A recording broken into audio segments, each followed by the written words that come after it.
Bonjour, bonsoir. C'est la deuxième partie du thème Les aspirations des affranchis à Saint-Domingue, Haïti, 1725-1825.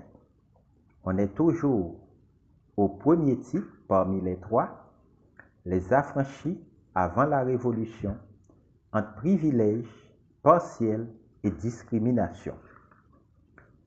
On va parler du quatrième sous-titre, Le centenaire du Code noir, 1785. Le Code noir de 1685, publié sous le roi Louis XIV,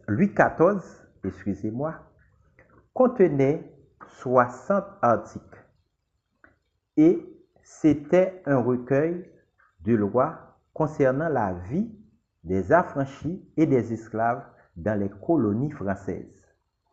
À l'occasion de son centenaire 1785 et au courant de la crise financière de la monarchie française, une délégation d'affranchis de Saint-Domingue, conduite par Julien Raymond d'Aquin, s'est rendue en France, faisant don d'une contribution financière au pouvoir métropolitain et exigeant l'application de l'article 59 du Code noir, accordant aux affranchis les mêmes droits politiques avec les colons blancs.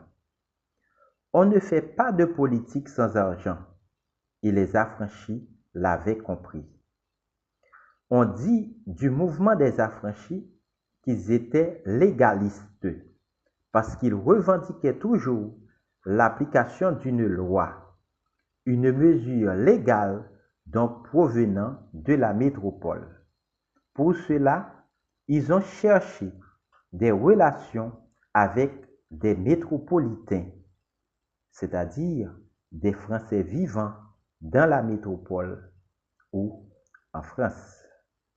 Alors, je dois vous dire que le Code noir de 1685 a été publié à Saint-Domingue, plus précisément à Léogane, en 1688, 3 ans plus tard. Cinquième sous-titre, La Société des Amis des Noirs en France. En février 1788, une Société des Amis des Noirs est créée à Paris, avec pour but l'abolition de la traite négrière, l'intégration des Noirs et l'abolition progressive de l'esclavage des Noirs. Cette société abolitionniste française avait des personnalités comme Jean-Pierre Brissot, l'abbé Sieyès, Condorcet, Mirabeau et l'abbé Henri Grégoire, qui devenait son président en 1790. Et l'abbé Grégoire était le premier prêtre jureur à prononcer le serment constitutionnel, la constitution civile du clergé en France. La première société abolitionniste a été créée en Angleterre, 1787, là où la révolution industrielle a pris naissance en 1750 et les idées du libéral Adam Smith, 1776, se propageaient. Julien Raymond et les affranchis vivant en France ont pris contact avec les membres français de cette société à Paris, ce qui expliquait par la suite que les affranchis de Saint-Domingue ont épousé les idées républicaines en partie, tandis que les esclaves insurgés d'août 1791, en prétendant agir au nom du roi lors de la cérémonie du bois caïman, ont laissé paraître leur idéologie royaliste, comme toutes les révoltes serviles du monde. Sixième sous-titre, Tentative de participation aux États généraux. En 1788, la situation politique et financière de la France a contraint le roi Louis XVI à convoquer la réunion des trois ordres, le clergé, la noblesse et le tiers-état, aux États généraux le 5 mai 1789. Certes, les affranchis avaient des contacts, tels M. de Bellecombe, gouverneur général, et Maréchal de Castries, ministre de la Marine. Ils sont restés en dehors des instances métropolitaines, faute de mesures légales à brandir pour justifier leur participation.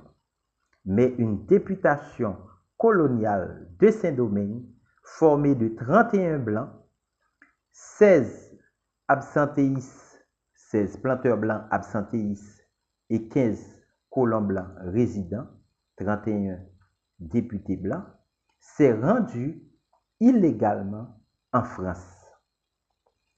On passe maintenant au deuxième titre. Une position ambiguë pendant la Révolution, entre alliance et rivalité avec les esclaves. Il y a 3 sous-titres. Le premier sous-titre, lutte pacifique en France, Club Massiac, Assemblée nationale. Deuxième sous-titre, lutte violente à Saint-Domingue. Troisième sous-titre, relations avec les commissions civiles. Le premier sous-titre, lutte pacifique en France. Julien Raymond d'Aquin et Vincent Auger du Dondon, deux hommes de couleur, ont pris le leadership des démarches en France. Le premier ne reconnaissait que les formes légales, recommandait sans cesse aux affranchis de prendre patience et de tout attendre de la justice et de la générosité de l'Assemblée nationale française. Le 26 août 1789, c'est le vote de la Déclaration des droits de l'homme et du citoyen, prônant que tous les hommes naissent et demeurent libres et égaux en droit. Les Blancs, exploitant Saint-Domingue, ont voulu la soustraire de l'influence de la Révolution française et une interdiction de départ empêchait aux affranchis en France de retourner à Saint-Domingue. Vincent Auger, accompagné de son avocat, un blanc, de Joly, allait prôner au Club Massiac une assemblée de planteurs blancs absentéistes le 7 septembre 1789. L'idée de l'union des propriétaires blancs et affranchis contre tout soulèvement futur des esclaves, mais en vain. À l'Assemblée nationale, un comité colonial est formé pour statuer sur le sort des colonies françaises et il a élaboré les décrets de mars 1790 qui manquaient de clarté et laissant aux colons blancs la possibilité d'exclure les affranchis des élections coloniales.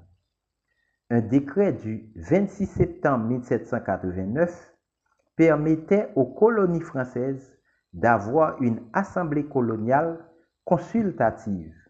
En changeant de lieu, la nature de la lutte a changé aussi. C'est la fin de la deuxième partie du thème, les aspirations des affranchis. Merci.